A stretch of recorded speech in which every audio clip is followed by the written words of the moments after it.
Warning, the following video has flashing lights and also includes content that may be deemed inappropriate for some viewers. Viewer discretion is advised.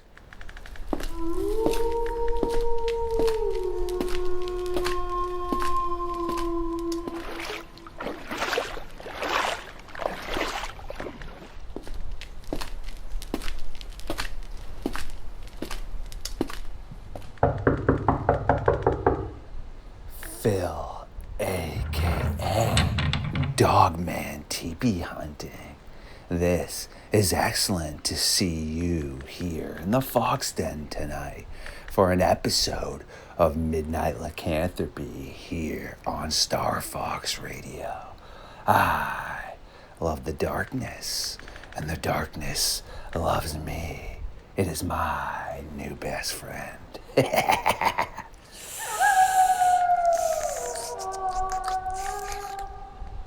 Absolutely delicious. And Phil, thank you for releasing me from my shackles in prison and allowing me to replenish myself, regain my power sources, and revamp my knowledge as we once again take a walk into the darkness with the Midnight Society. And remember, you can't spell slaughter without laughter. Stood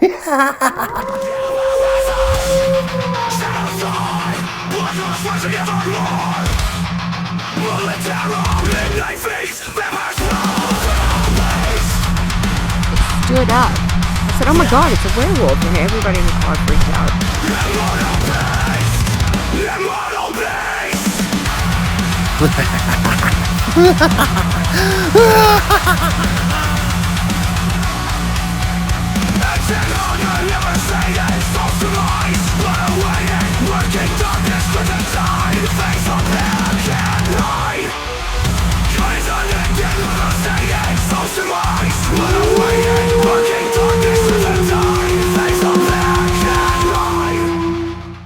My creatures of the night, yes, once again, you have found your way into the Fox Den for this episode of Midnight Lycanthropy here on StarFox Radio. It is always good to see company find their way through the foggy and dark forest to sit around the late night fire and burn the timber as we read a few chapters from the Midnight Society book. We have a new bi-weekly host that will be joining us. Yes, he is from Europe and really will be helping spread some information to us here over in the United States. We have Dogman TP hunting in the house tonight. How you doing, bro? Good, yeah. No, not too bad. Thank you very much, StarFox. Yeah, really good. Not too bad. And to all you guys out there and girls, how you doing? As I say, I've got a YouTube channel. I post a lot of stuff on Dogman and primarily from UK because believe it or not, we got it over here as well. And we have all the whole three types: type 1, type 2, type 3. The quadrupedal big size dog to the bigger type 2 like a gorilla, the wide face. So I think a lot of people mistake that to be like a maybe a small Sasquatch, and especially over here in the UK, and also the type 3, which 9 times out of 10 you'll see on AI as it being a very chiseled body, thin waist, got long arms, muscular, long claws, talons, very long. It's a predator, absolute top of the tree predator, and we have that over here as well. So shall we start by me telling you a little bit about some of the things we have over here in the UK, and then I'll cross over to a little bit in Europe. Does that sound okay with you, StarFox? Yeah, that's great, man. But before you do that, if you could just give yourself a plug and explain to the audience who you are, what you do inside or outside of cryptids, because we're gonna have all your links up in the description as well. So Okay, yeah, that's good. Right, I am. I've got my main plug is YouTube, Dogman TP Hunting. It's a bit of a long one, that one, but I've also got a podcast, which is I cover a bit more on the podcast in a way of paranormal. So I cover things like from UFOs through to the good old ghosts and paranormal stuff like that. And that's on a podcast called The Interdimensional Voyages. You can find it on Spotify and Amazon and blah, blah, blah, blah, blah, pretty much all the platforms. Um, YouTube's my main go-to. If you want to get in contact with me, then please, by all means, on Facebook, that's fine. You can just follow or friend request. I'm in a lot of the pages, the Dogman pages on Facebook anyway. So, but yeah, if you want to use my name on that one on Facebook, it's Phil, Phil, and the last name is a bit of a tongue twister. I'll spell it out. It's Kotval. That's Kilo Oscar Tango Victor Alpha Lima. You can catch me on any of those: YouTube, Spotify, The Interdimensional Voyagers, or my name on Facebook. And I'll be more than welcome to talk to you. More than welcome to talk to you and to catch up and have a chat and discuss any stories you might have, or if you just want to have a chin wag and say, look, what's going on over there, that's fine as well. We're all here to help. We're all here to collate evidence, put it all together and work out what the hell this thing is.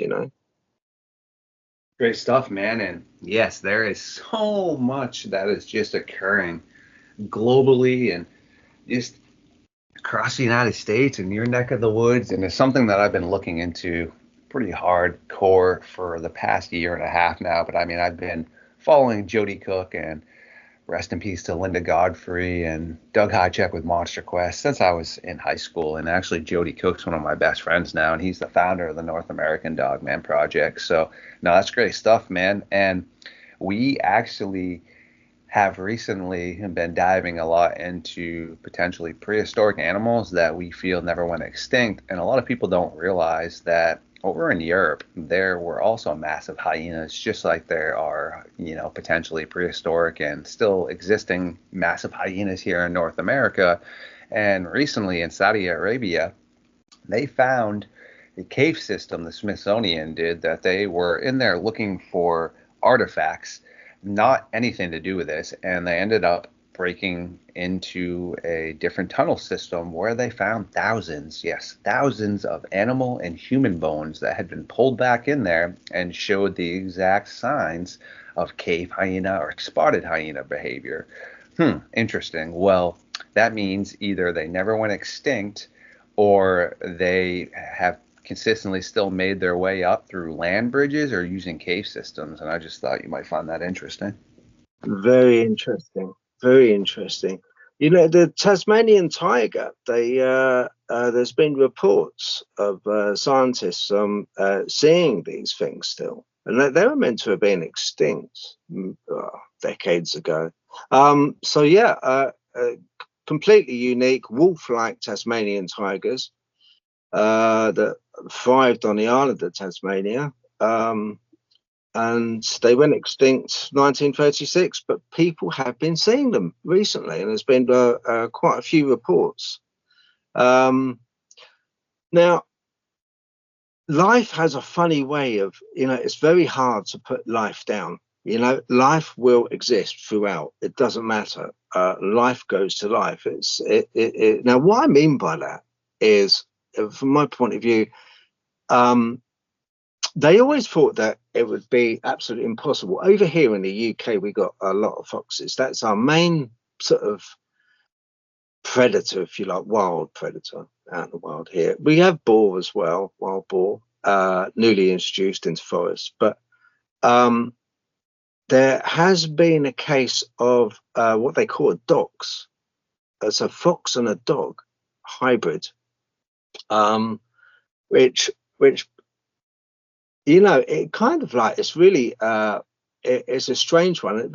It kind of like, it reminded me a lot. That's what sort of first put me on to the thing of the Tasmanian tiger. It's like, if these things have existed and still exist today, then is it so weird that these people, that credible, intelligent people that have they go to jobs, they have a normal lifestyle, they just go out in the woods, whether they be camping, visiting, tenting, bushcraft, and they see these dogmen creatures, like these bipedal beasts with wolves' heads. It makes that seem a little less fantasy when you see that, as you said about the the cave systems. Could they exist in cave systems? Could Dogman exist in cave systems?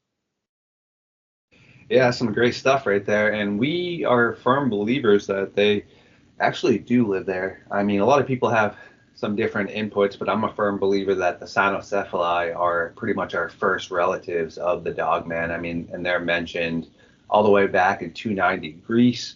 They're mentioned by the Romans in one of their encyclopedias. They are listed and mentioned by all the indigenous cultures, including the Aztecs. They are mentioned by the Egyptians. They are mentioned by India themselves, and they all live up in the mountains and in cave systems. And it makes me think that a lot of these large underground cities that we can't fully figure out if they were human made or not, I think they might be maybe cynocephali created. So, I mean, there's definitely some really interesting stuff about that. And I mean, all the historical aspects point to them being ground dwellers and living in caves and such. And also, hyenas love caves as well as burrows. So, just some more interesting stuff.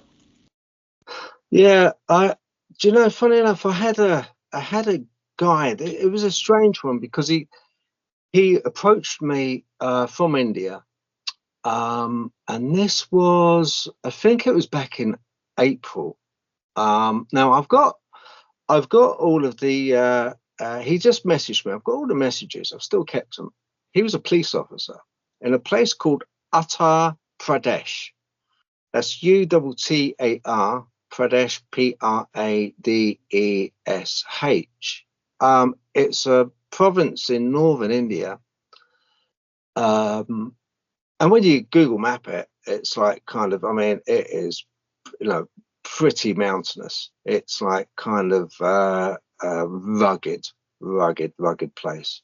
Anyway, he got in touch with me and he said, Phil, he said, I just want to share with you a story because I spoke about the cynocephali and it must have touched a nerve with him somewhere, because he said there's a village, a small village in Uttar Pradesh where he was called in to investigate what went on, and some villagers had been mutilated. Now, there is locally inter-village fighting that still goes on, kind of, and we're talking, it's way out there. It's like kind of, in an area that is very, very isolated. So this sort of stuff does go on. And they're kind of like saber rattlers anyway over there, in a way, kind of, it's a way of life. Now, he said he went to investigate, and the witness, there was one old lady. She sadly later, he took a statement from her when she got injured, and her grandson got taken away. Now, if the guy is listening to this, please, by all means, could you message again, or maybe message Starfox, get in contact again, because we'd love to sort of talk with you. Anyway, the old lady, she went to hospital and she swore blind. She said, listen, it wasn't another village. It wasn't these rogue guys that came across. It wasn't kind of anything like that.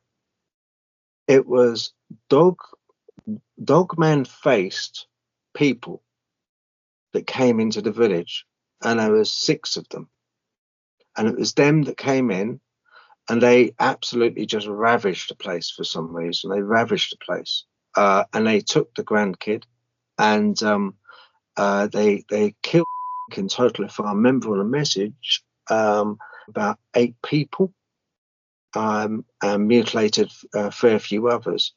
But it doesn't hit the mainstream news in a place like that. And I said to him, I haven't heard anything about this. And he said, no, you probably won't.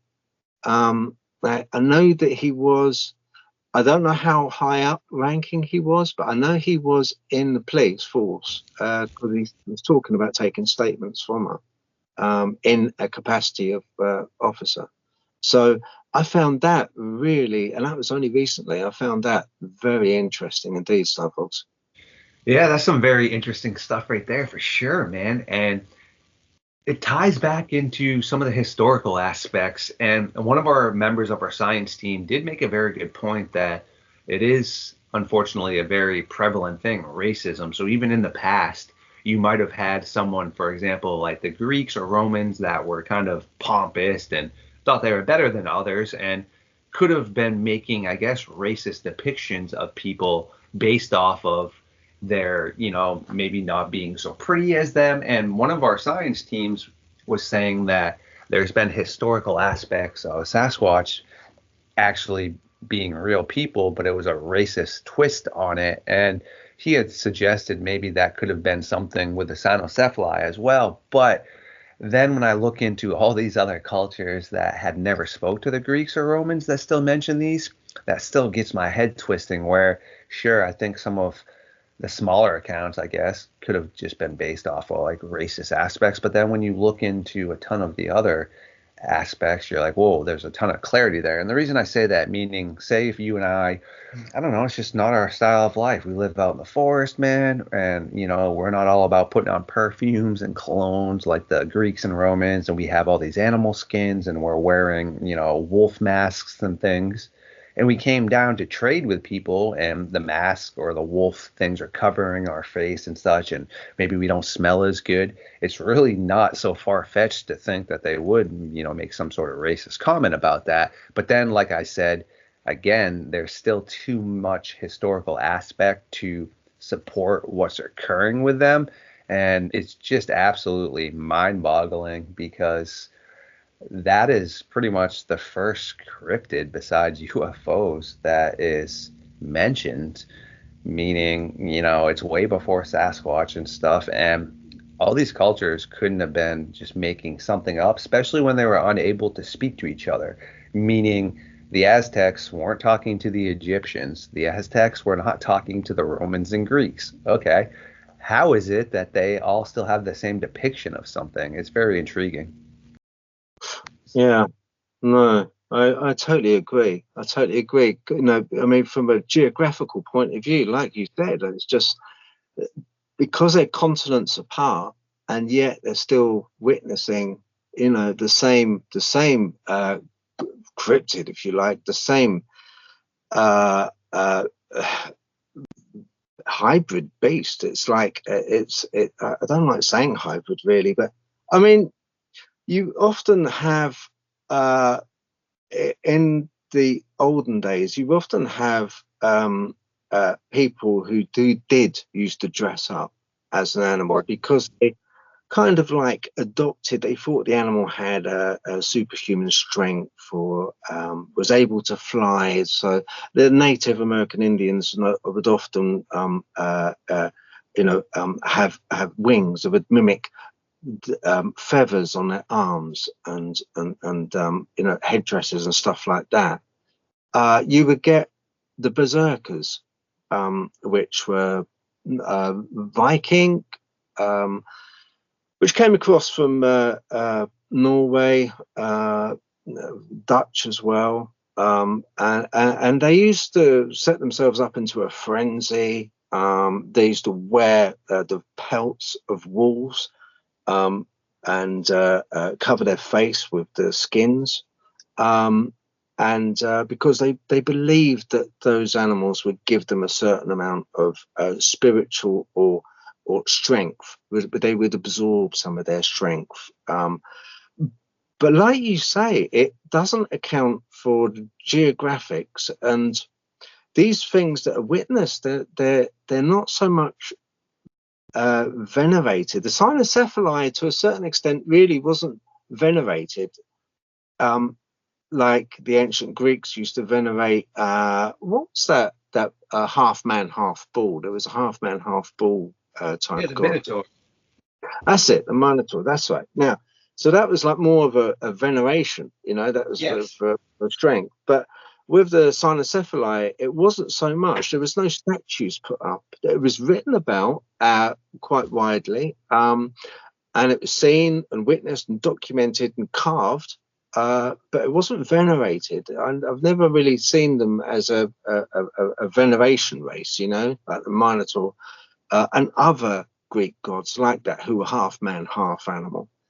And do you know what? I think with it being geographically different continents, and it's the same type, quadrupedal type creature with a wolf's head, and superhuman strength, I really think it is a standalone creature, and I think all through the ages it has been a standalone creature. Yeah, that's some great stuff right there too, man. And again, they are described by Herodotus, Alexander the Great, Ctesias as extremely stoic, but also very war driven, meaning they had more or less no alignment. I like to make the comparison to pretty much like Spawn or The Crow, okay? They're not bad nor good, but they don't follow what is depicted as human good or human evil. They pretty much just do what would be considered correct or good for their civilization, okay? And they were referred to as beings that you would really want to fight with, okay? But Alexander the Great did say he had to fight against them sometimes, and they were absolutely hellacious warriors, but they were able to be unalived and taken down and slayed. But they would take the corpses off of the field and consume them. Apparently, they wouldn't purposely or always go out of their way to snag people, but boom, there's that reference of consumption of humans again still too. So yeah, there's definitely a big correlation between the missing people and Sasquatch and Dogman, and also a lot of other things like messed up human beings out there, known predators, misfortunes, but it's all definitely balled up, man, for sure.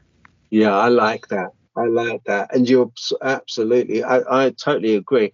In records, they were just phenomenal fighters, and they were partisans. They were sent in as partisan before the main troops. They were sent in what word am I looking for? I'm looking for the word. Do you know what I mean? When they go in, you get like oh man, come on, in the army, you get like a partisan group that goes in and they kind of sound out, recce the area. Yeah, like special forces, man, like Navy SEALs, Army Rangers, man. Yeah, I got you. Yeah, that's the one. Like, yeah, special forces. That's how they were treated. They were they were very much segregated from the rest of the army. They didn't speak. They when they spoke to each other in a series of barks, but no one really. Sign language too. Yes. Sign language. Yeah, they could communicate using sign language. And they had spears, evidently. They used implements and wore clothes. They were often depicted wearing clothing. Strange. Right, my friend?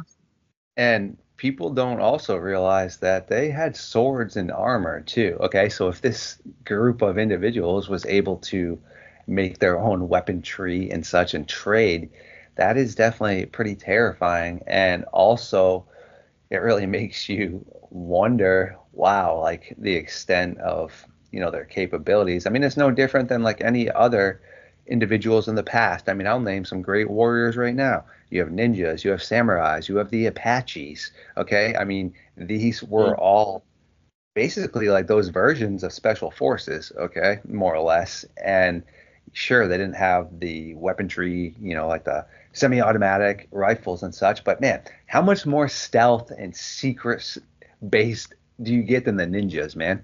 I mean, like these people just would sneak in and just do. They wouldn't have armor really, man. They would pretty much be like a glass cannon, okay? They had really no defense system. I mean, they could defend themselves. They were martial artists, but they would use like eggshells with glass in there and all kinds of things, okay? And if people are able to sneak around like that and such, I don't know why humans think that animals don't have that capability, because I hate to break it to anybody, any predator out there is way more sneaky than the best human. Oh, for sure. Oh, for sure. Absolutely. Yeah, absolutely. We're out there in the wild. When you go out into the forest and woods, it's so difficult for us not to make a noise. It's virtually impossible not to make a noise. But I've very often come across animals which they don't make a noise. And they're able to. They know they're so intelligent. They're so intelligent. They know that we're really good and we're built to see things which are moving. If we look in a distance into the woods and we're sort of like squinting our eyes a little bit, we will really rapidly notice something moving. But if it's standing still, which animals often do when they're clocked, when people see them, they just like stop like a deer in a car headlamps. It'll just stop.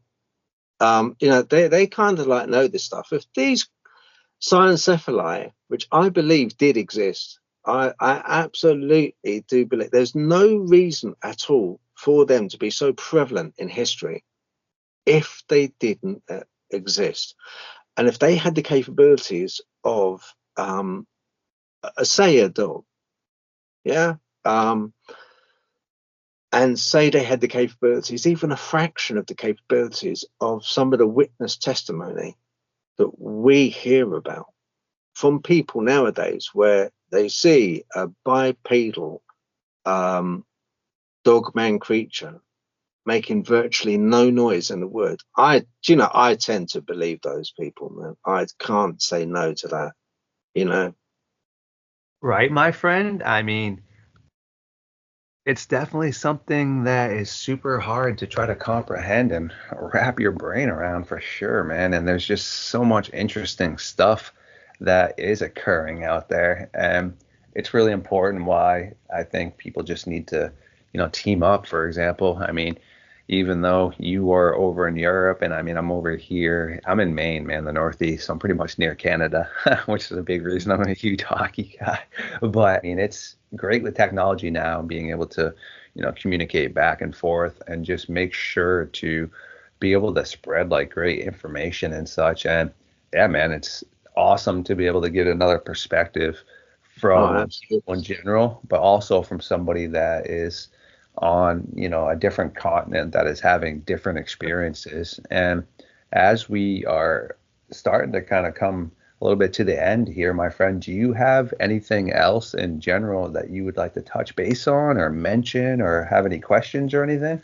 Yeah, I'd like to just a quick one you mentioned, and it's something which sparked a little light off in my head, and I thought, oh, and it's only since you mentioned it, Starfox, and I thought, do you know what?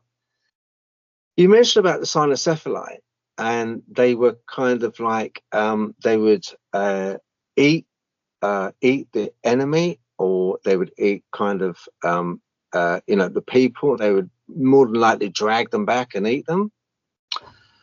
You know, a lot of people, they tend to say to me, "Hey Phil, look, how come we don't find any bodies?" Well, what about if they lived in a pack? That's a horrible thought, and I'm really sorry to go out there with this, but what about if they actually devoured that fellow dogman creature? Great stuff right there, man. And I guess to make a couple references for you right there, if anyone ever comes at you like that, well, speak some science back to them. Okay, I mean, how many bones do we have of the Gigantopithecus? Not many. How many complete skeletons of Tyrannosaurus Rex do we have? Not many. I mean, how many have we had to find to just be able to piece those together? Okay, how many dinosaur tracks do we find? Yeah, sure, there are some to prove that, these entities and these beings did exist. But what I'm trying to say more or less is when it comes to nature, the larger you are, the easier your remains are consumed and pulled apart by other small vertebrae, insects, etc. That's why a lot of times full fossils are smaller beings or ocean dwelling things that were, able to be fossilized. There are a few dinosaurs that you have a decent amount, but it's no different than like the permafrost things that are coming out of there. Like they just found it's an interesting dog looking head. It's jet black with some crazy looking fangs, but it's just the head. And what I'm trying to more or less get at is anything that's intellectual will come back and get its deceased. And people are like, what do you mean? Well, gorillas bury their deceased. What? Yes, they take foliage and branches and things, and basically they make like a casket for their quote unquote loved ones. They also have been seen slowing down the babies of the group to show them that poachers have traps up ahead while the parents will go and disarm the traps. Okay, so why are people asking such an outrageous question, meaning, oh, well, where are the remains? Well, everything we've just spoken about, if they are cave dwelling and they live deep in caves, we know less about caves than we do outer space and the ocean. Okay. And again, we always find new species consistently. Well, here's one for you: the North American lion. Very few fossils. We do know it exists, but meaning it didn't jump into the La Brea tar pit over and over and over again. Yeah, sure. A couple of the males were found in there where they made a detrimental mistake. But moral of the whole entire thing is people can't always just base something off of the exact skeletal remains of something. Because, I mean, sharks, dude, you have teeth. That's it, man. I mean, a great white shark can be unalived. And, I mean, I don't know the exact time frame, but it's going to be pretty quick before there's nothing left of that except for a tooth. So, again, we don't even know much about the ocean, okay? So for people to think that it actually isn't probable for something like that to be cave dwelling and have an area like that that is undiscovered, it's really not that far fetched, man. I mean, all the time we're finding new human remains of our ancestors, new tools, all kinds of things. So I just encourage people to make sure to, yes, ask subjective and objective healthy questions. I'm all about that. But also don't just be idiotic and ask these questions that are just not realistic. Because, I mean, everything I just said is science-based in nature. And, I mean, if people want to do their own testing out there, I mean, go ahead and set up a deceased animal corpse, put up a camera around it, man, and bolt it down so something can't just carry it off. And watch how quickly that is reclaimed by Earth with insects and all kinds of things. So. Yeah, no, that's really good. I like that. Everything you covered there, absolutely 100% correct, and makes logical sense. Absolute logical sense. Yeah, I like that. I like that a lot. And also, you always find with the Dogman, the cynocephali, you will always find with species, it's not just the environment that will dictate the species. The species, a species will also be evolve depending on its needs, its food, its the weather pattern, not just the immediate environment. So if you take something that lives in the desert and then you kind of like move it into more temperate climes, it will over generations evolve and mutate and change. So when we talk about subjects and when we talk about examples like cynocephaly, it's not too far a stretch of the imagination when you take into consideration, it may have happened over quite a long period of time, but it still happened. It is possible for it to happen. We ourselves have changed drastically, and we're still really evolving with technology and everything else. We're kind of like, I went to the British Museum some time back, and it's got a little it's funny, it's a real quick one. It's got a little statue in the British Museum, and it's in a glass case, and basically what it is it's the envisagement, this guy envisaged us in 500 years time, 500 I think, or 1,000 years time. And when you look at us, if we're going, how he came to this figure was, how it looked was by technology and how we would evolve at the current rate of technology at the moment.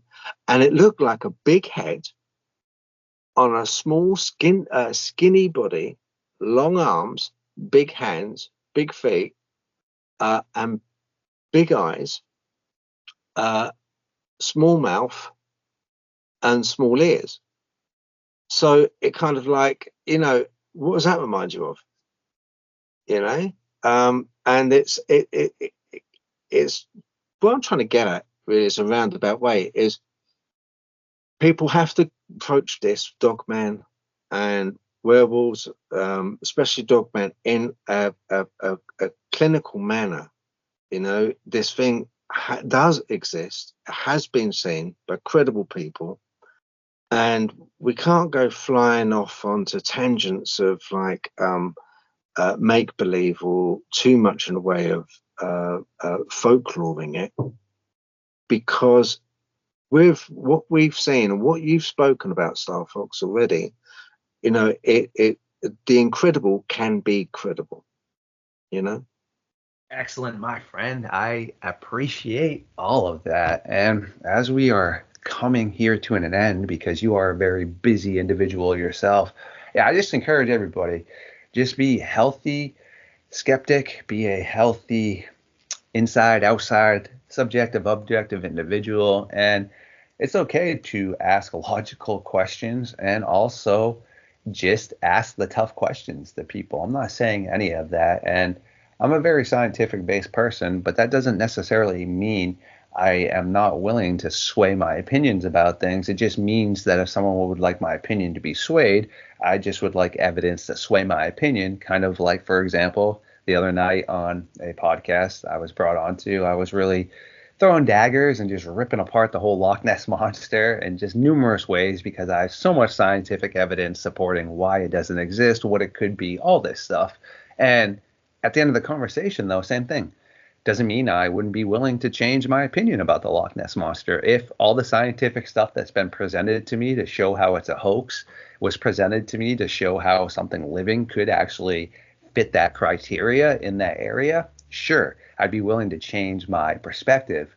But at the end of the day, I'm not just going to believe everything. And people don't realize eyewitnesses are not quality, okay? I mean, a human eyewitness actually is probably one of the worst possible eyewitnesses. They have numerous studies that have been done where people just have different depictions of what occurred. And at the end of the day, man, if you were to be able to take a crow and have it speak the language that you and I speak and put us in the same situation and ask either us or the crow what actually occurred, as funny as it sounds, the crow is going to have a much more realistic depiction as to what occurred. So it's no different than like being in the judicial system. If I say, hey, Phil rear-ended me up here, well, okay, where's the proof? Well, here's my bumper destroyed. Here's the front of his car destroyed. Here's the pictures. Here's the police that showed up. Here's my evidence. You see what I'm saying? So I just think that people need to pump the brakes a little bit and realize that it's okay to ask questions. And if there isn't evidence to support it, I'm not saying, I guess, that doesn't occur, but I'm just saying from my aspect of how I need to approach things and sit down with science teams and science members, I can't just say someone next door saw something come out of a portal. It doesn't work like that, man. I need to be able to present unknown vocalizations, promote and be able to show ancient civilizations, ancient animals, unknown footprints, things like that, man. So I really try to present it like that, and I look forward to gathering more evidence, man, and making sure that we can continue to keep on putting out great stuff, brother. I agree. I agree. One quick one. How, if you have nowadays, it's very difficult because if we have evidence, and we do have in captions evidence from the point of view of video recordings, um, trail cams, the odd photos here and there. But with the onset of AI getting more and more advanced, what actually would, from a visual point of view, what would satisfy people? What gets me is now with the Loch Ness monster for a start. Now they do believe that they found that there's a great deal of evidence that it could be eels, giant eels, in Loch Ness. But there is caves, massive cave systems underneath entrances into the loch. So it's feasible. It could possibly be something.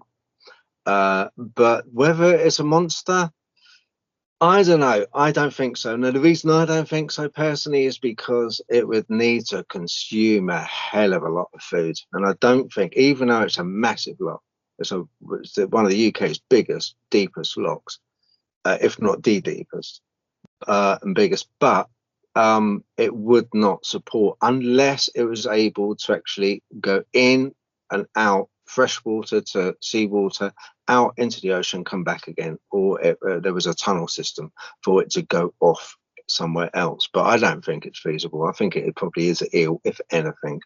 But that brings me on to the photographs that have taken of Loch Ness monster. This is the same as photographs that are taken of cryptids across the board, whether it be Dogman, Bigfoot. Let's pile it all in there, shall we? Let's pile in the UFOs as well. Any one of those photos are always going to be either debunked or they're never going to be 100% real and verified. And the reason for that is because of our own making. With the onset of AI being so advanced now, it's very difficult to differentiate AI from real life more and more.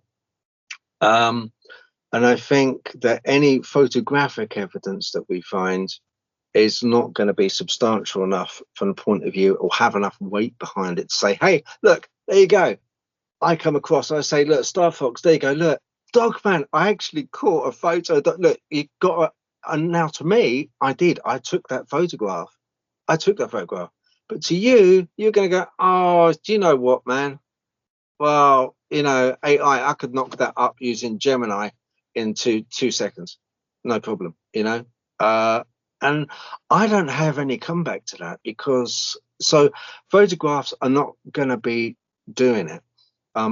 It's going to have to be something more tangible. It's going to have to be, I believe, fur, skin, something material. There's going to have to be tested to actually prove that something like that does exist. I don't know how you feel about it, but do you feel the same?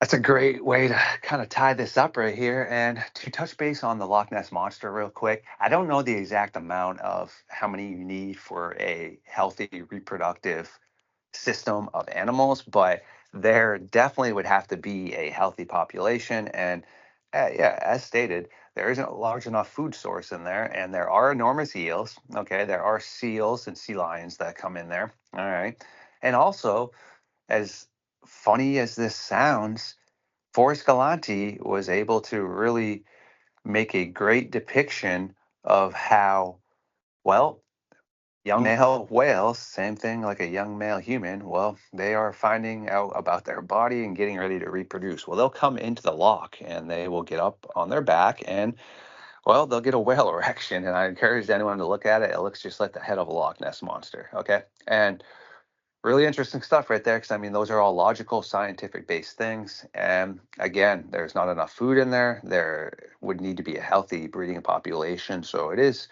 interesting, and every image has been debunked. And like you were saying, yeah, to tie this all up here, the thing with images, nah, man, those are garbage. I'm a graphics designer and videographer. I've been working with, visual effects for like 15 years or so since I've been acting and modeling and such. And no, I don't think any of those are going to work. I think it needs to be vocalizations where people can look at the vocalization pattern and see whether it could be created by people or an animal. I think the footprints that we have and just the cases of people going missing in national parks and around cave systems is really what we need to look at, and not the images. I mean, like I said, just last night, check it out when you get a chance. I made a whole video of just all infamous Dogman hoax images that everybody likes to throw around as classics. So no, I think it's going to be actual things like vocalizations, yeah, teeth, claws, footprints, things along the lines of that. So Yeah, I agree. I absolutely agree with you. I do. It's it's a shame in a way. It is. We've kind of like, but yeah, vocalization. There's one which was fantastic, and that is I can't place the name of the vocalization, what it was called, but I caught it on a video, famous one where there was this couple and they had a dog in a car and they broke down. They're waiting for a truck to come to help them fix the truck or to tow them off, and they're in the middle of nowhere. Could have been Ozarks, I think, or somewhere. Anyway, and they heard in the distance the dogs inside the car wouldn't go out. They started like kind of whining, and they heard in the distance these like screeches and howling in the distance. And when you listen, man, and it was made even more credible because the guy didn't have any high-end equipment. It was just him and an old phone. It was done ages ago, so it might have been a 3310 for all I know, But he caught all this audible, and it was oh man, it's scary. It was like a pack of them, Starfox, in the distance. Yeah. yeah, some pretty creepy stuff right there, man, for sure. And again, though, same thing. We're able to really be able to debunk a lot of those. I mean, recently somebody was supposedly down in Tennessee in the LBL, and they were trying to fix their blade on the chainsaw, and all of a sudden you hear this ominous howling. We ran it through a bunch of things. You can see where whoever made it overlapped that audio with the video, so it's just like hot garbage. And yeah, just be careful with all that stuff. But we'll be able to definitely be able to figure out some clarity on the topic here and get to the bottom of it sooner than later, man. And do me a favor, send me a image of yourself that you like. Send me your logo. And also send me all your links so that way, whenever I introduce you in videos, you have a picture. And whenever I make the thumbnails, I can have your Mhm. logo on there as well. And whenever we do videos, that you'll have all your links up to, man. Yeah, no worries. That's no problem. All right, then that's no problem for Kenny. Kenny, thank you for your time, mate. I've actually really enjoyed it. And I'll tell you what, you are a really fascinating, genuine guy to talk to. Thanks, man. Very kind Keep words. I feel the same about you, brother. I appreciate you. And I had seen some of your stuff, and I'm always looking for great minds and good people to collaborate with, which is why I reached out to you and, wanted to try to set up something where we could bi-weekly just talk about things and figure out what the heck's going on, man. And if you ever want me to pop over on your show too, just let me know, brother. Yeah, sure, sure. I mean, just a quick one. Have you got you onto this? Why the fascination with Dogman for you? I've never had any sort of paranormal activity at all. I've dealt with a few deranged individuals, human based, and nothing, negative occurred out of that. But man, I mean, just since I was a little kid, I always found, things like Sasquatch and Loch Ness Monster just fascinating. And I was given a really good opportunity with my journalist background to just start trying to figure out, some of these weird things that were occurring. And then I started diving into, the missing people in the national forest and started working with one of my buddies, Steve Stockton, and all kinds of things. And just got me, really intrigued that, well, these people are missing and they are disappearing in very strange ways. So, yeah, it got me thinking that, well, something's occurring. So, as a journalist, I just feel like I need to do the best I can to differentiate the facts from the fiction and just try not to sway anybody's opinion. I mean, I'm not here to change people's opinions. I'm just here to present facts. And,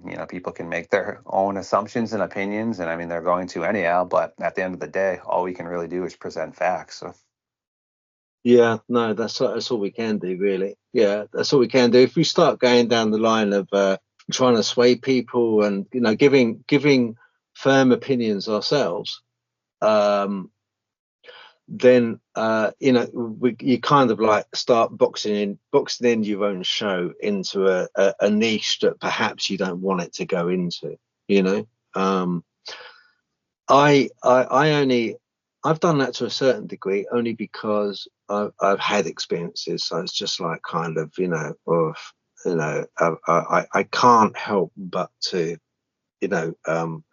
relay the experiences that happened, and like I said on my show before, the only reason that I came forth relatively recently, on YouTube and stuff is, I had ill health, and I thought, oh, this is it, boom, boom, boom. And I wanted to document it because unless it was documented, it would just be, I thought in my mind it'd be lost. It was so tangible and so real to me, the experience I had. I just had to document it so that it went on beyond me. Do you know what I mean? Word of mouth, like the native Indians do. They don't write stuff down. It is all word of mouth. It's just boom, passed on. In a way, that's what we're doing here, and I think it's a great thing. It's kind of like a new technology with an old premise. yes, preach, my friend. And well, thank you again for stopping by tonight, and everyone that did come into the Fox Den and sit around the late night fire as we burned the timber and read a few chapters from the Midnight Society book. We will have Phil, Dogman teepee hunting, back on in a week or so. Yet we do need to allow him to get back to his own research and things he needs to do. So for the moment, this will be the conclusion of this episode. And thanks again for stopping in, man. Hey, no problem. Thank you very much for having me. I appreciate it. Bye-bye, guys. If you did make it this far, you truly are a legend, and I do appreciate your support. Please like, comment, subscribe, and share my content. Feed the algorithm and keep your head on a swivel. And remember, there are things that lurk in the night.